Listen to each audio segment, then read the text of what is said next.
Hello hello hello વિદ્યાર્થીઓ, સ્વાગત છે તમારું મારી ચેનલની અંદર. Good morning. તો આજે છે 22 ડિસેમ્બર અને અત્યારે વાગી ગયા છે 6:30.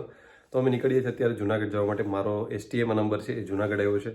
તો અહીંયાથી Google map location exact school સુધી 2.5 કલાક બતાવે છે. એટલે વહેલું નીકળીએ એવું સારું, થોડુંક વહેલું પહોંચી જાય તો સારું. એક્ઝેક્ટ ટાઈમ પહોંચવા કરતાં ત્યાં ભલે બેસવું પડે પછી. તો મળીએ રસ્તામાં, બ્લોગ બનાવતો જ રહીશ.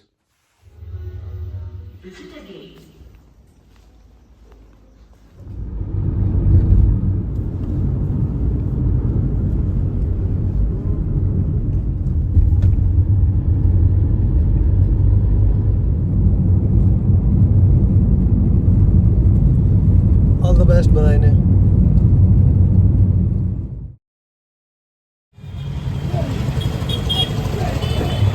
થયા છે અને જુનાગઢ પહોંચી ગયા છે. એટલે હવે મારી સ્કૂલ તરફ જશું. અહીંયા ઝેરોક્સ કરાવવાની, પેલા પ્રિન્ટ કઢાવવાની હતી કોલ લેટરની, અને પેન પણ લેવાની હતી. તો એ લીધી હતી પેન, જો કે લઈને આવ્યો તો પણ એક્સ્ટ્રા પેનની જરૂર પડે. એટલે મને બ્લેક પ્લેન અને જાડા પોઈન્ટવાળી એક રાખીએ સાઈડમાં. તો ચલો.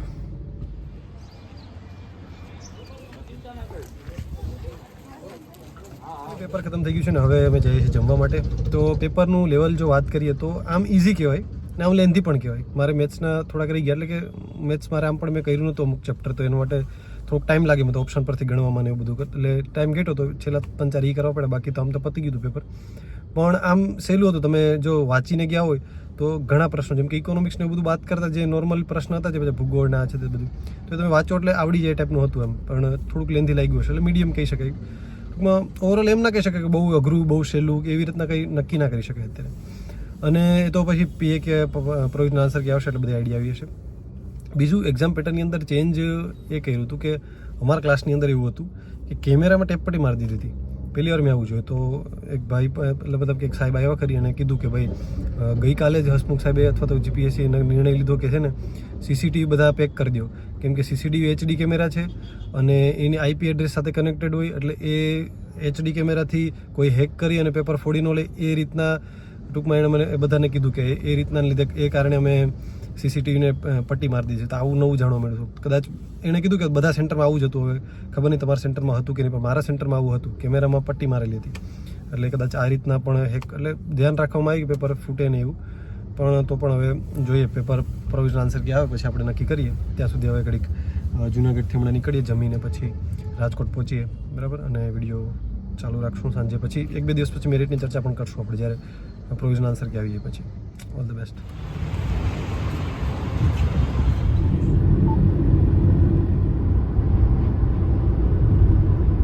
પહોંચી ગયા છે ઘરે.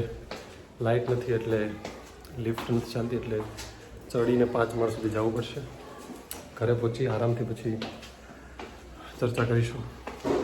તો હસમુખ સાહેબનું હમણાં ટ્વીટ હતું કે હવે પ્રોવિઝનલ આન્સર કે છે 30 તારીખ પછી આવશે, કેમ કે રજા પર જાય છે. તો તમે બધા પણ રજા પર જાઓ, આરામથી જલસા કરો, કોઈ પણ જાતનું ટેન્શન ના લ્યો અઠવાડિયા માટે.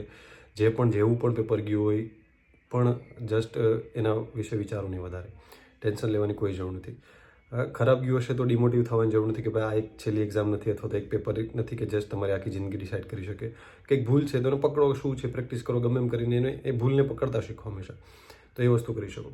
તો મારી વાત કરું તો મારે પેપર પણ એકદમ મીડિયમ ગયું કહેવાય, એવું બધું સારું પણ ના ગયું કહેવાય. કેમ કે તમે એક્ઝામ આપીને આવો ત્યારે એમ થાય કે ઓહો બહુ બધા આવશે. પછી તમે જ્યારે સોલ્વ કરો પેપર, બરાબર, પ્રશ્નો જો ત્યારે એમ થાય કે આ તો ચાલો આમ થઈ ગયું, આમ કરવાનું, તો આમ તો આવો જવાબ, હા યાર ત્યાં તો ઉગ્યું નહીં મને, તો આના જેવું થાય. એટલે ટેન્શન લેવાની જરૂર નથી, બધાને એવું થાય જ છે. એના માટે મેક્સિમમ પ્રેક્ટિસ કરવાની હોય છે, બીજું કંઈ હોતું નથી. અને તૈયારી સતત ચાલુ રાખો, બીજું કંઈ આમાં છે એની કન્સિસ્ટન્સી છે. અને જેમ તમે વધારે પ્રેક્ટિસ કરશો એમ તમને ખબર પડશે કે ભાઈ આવામાં ટેકલ પ્રશ્ન કઈ રીતના કરવો. એક્ઝામનો માહોલ બનાવીને પ્રેક્ટિસ કરો, બીજું કંઈ નથી. તો નેક્સ્ટ વ્લોગ્સમાં આપણે મળતા રહીશું. બાકી ઓલ ધ બેસ્ટ બધાને. ત્યાં સુધી ફરો, જલસા કરો અને બીજું ટેન્શન ના લો. પીવે કે આવે પછી આપણે ચર્ચા કરીશું બધી મેરિટ વિશે બધી. ત્યાં સુધી ઓલ ધ બેસ્ટ.